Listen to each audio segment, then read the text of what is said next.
థిక్గా వచ్చేస్తుంది. ఇందులో మనం కొంచెం కారం, ఒక స్పూన్ సరిపోతుంది. నువ్వులు,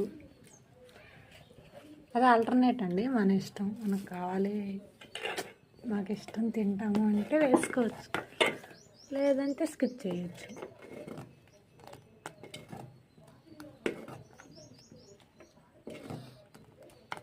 పచ్చిమిర్చి అయినా వేసుకోవచ్చు.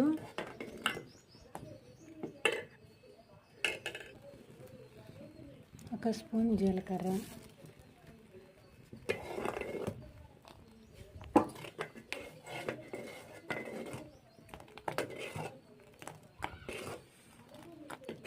మిర్చి వేస్తే ఏమవుతుందంటే కొంచెం ఘాటు ఎక్కువ అనిపిస్తుంది, కారం అంత ఘాటు అనిపిస్తుంది అన్నమాట. కొంతమంది పిల్లలు ఉంటారు కదా ఇంట్లో, ఎక్కువ ఇవి వేయించి పెడితే అవే తింటామంటూ ఉంటారు, అన్నంలో తినకుండా. తర్వాత మనం కొంచెం చల్లారిన తర్వాత అంత కవర్ మీద వడియాలాగా పెట్టేసుకున్నాం, అంతే.